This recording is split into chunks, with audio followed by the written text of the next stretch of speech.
Yanni here with Infinity Genealogy, and I'm back with another video. This is going to be a brief one. I just want to leave something on your mind and on your heart because it's on my heart. I just want to say, you know the song "Grandma's Hands" by Bill Withers, R.P. I think about this song a lot, and the song, if you look into the lyrics, it talks so much about all the things that grandmother did, whether good or bad. But just the love that she poured into him, his other grandchildren, his parents, all those things. So the the point of this video is that we have to listen to our elders and our ancestors when they're talking to us, whether they are directly talking to us or they're communicating with us in their different and in spiritual ways. Excuse me, I'm getting choked up because, again, this is on my heart to say. And you know how sometimes you want to get something out and try to rush? I'm going to take a deep breath and slow down.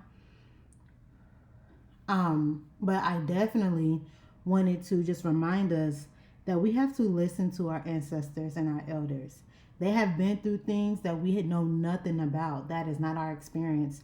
So when certain ancestors or certain grandparents tell us, like, hey, we come from X background, listen to that. Even if that's not the popular perspective, even if that's not what society tells you, if your grandmother or even if your great aunts or even anyone in your family has told you a different part of the narrative, instead of rejecting it, take a step back and say, why did they say that? Or ask them directly. Like, for an example, within the Black American community, many of us have had people in our families tell us that we are indigenous, right? And when you look at different shows and comedians, it's always this negative connotation of, everybody think they Indian, everybody think they got Indian in their family, or it's always some type of again, it's a negative connotation of, yeah, these people just want to be anything but black. It's always we're being anti-black, right? Or you don't love yourself, there's some self-hate going on. And it's like, no, instead of adopting that type of mentality, stop and ask yourself, why are they saying this? So if we are indigenous, how? Ask those questions. And the reason I say that is, first and foremost, grandma and great auntie have no reason to lie to you. None. And the fact that they are freely talking about our lineage, that's important to look at, because in some cases, talking about your background and where you come from has been secret, or people have been threatened to not talk about it because of the treatment they may have received. It's not a coincidence that many of our music pioneers, whether it's going back to James Brown or Tina Turner, all of them, Shaka Khan, all of them talked about their indigenous ancestry. And then it became a time where that just stopped. So you mean to tell me James Brown claimed and shared he was Apache? No one really, I'm not going to say no one, but in my research and in my experience, no one really counteracted or rejected that narrative.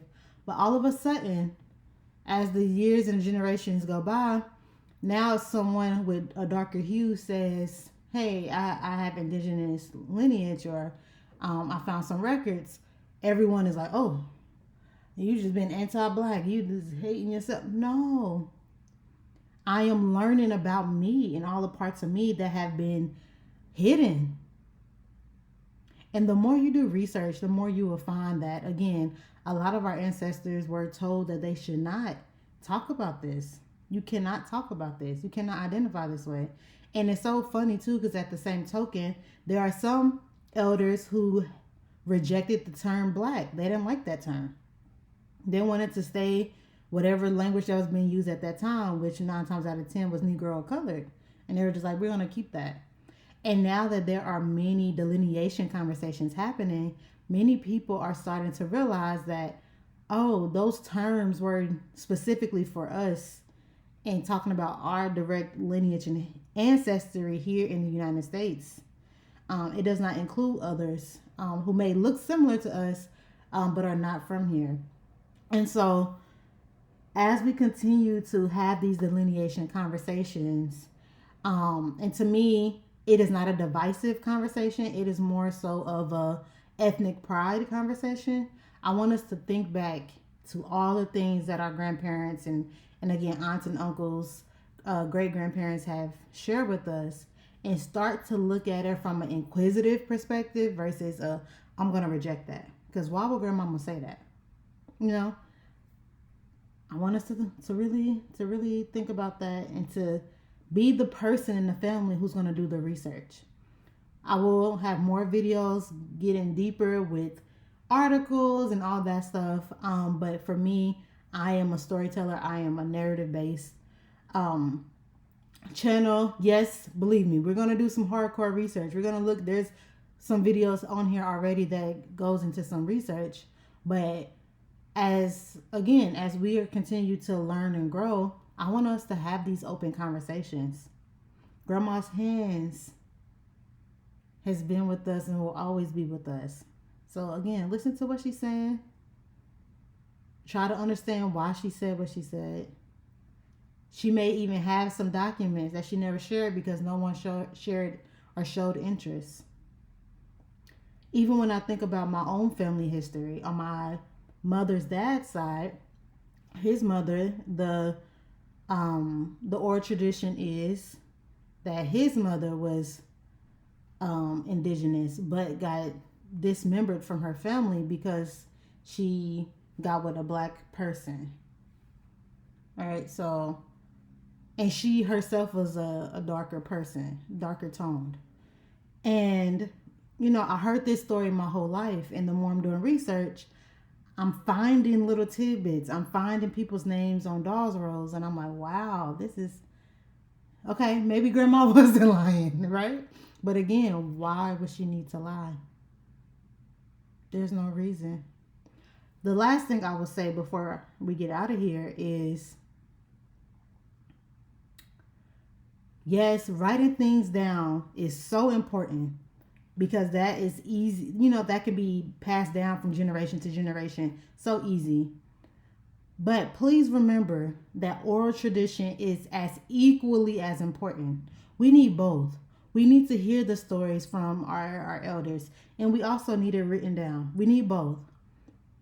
I have audio recordings of my grandmother talking to me before she transitioned, my dad's mom.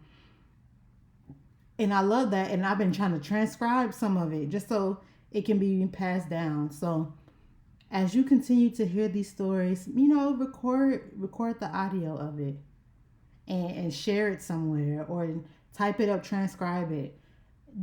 Create and make sure you have your family history in multiple places. We can't always rely on technology and social media and all those things because your page can get hacked, your page can be torn down. All these things have happened to me before. So I'm telling you, do not think just because it's digital and online that it's going to be here forever. Yeah, it may be here forever, but it may not be in your possession. So make sure that you are printing off those pictures. Make sure you're printing off those documents, printing out those documents. Make sure you are sharing information in multiple places, whether it is, like I said, whether it's on social media, you have a Google Drive that has the information, you print it out, put it in a binder, everybody in the family gets a binder on Christmas or on Thanksgiving or whatever other holiday that you all get together. Make this a family thing. Even those who may not be interested, just say, hey, it's going to be here at Big Mama's house. And whenever y'all want to look at it, ask Big Mama, she'll get it down or you get it down, whatever. Make sure our history is readily available so that we can tell our own stories and not be forced into a narrative that may not be your story. And that is okay. Everyone does not have the same origin story. I talk about that a lot in all my classes and even on my website. I talk about origin stories. Yes, there may be some similarities, but just simple as my people come from this part of the South and they migrated here, and some people may have been in Maine for the last 6-7 generations. Their story just alone being in Maine is going to be different from my story, where I have people who traveled so much to where we're all over, especially all over the South and the Midwest. Just that migration story alone is different. So be mindful of that.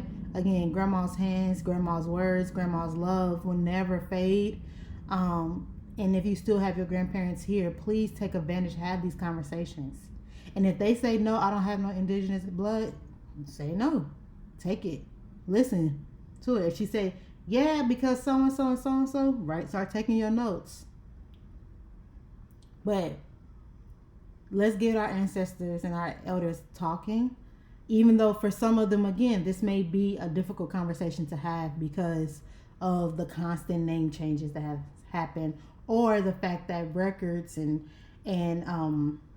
all these records may have been burned down.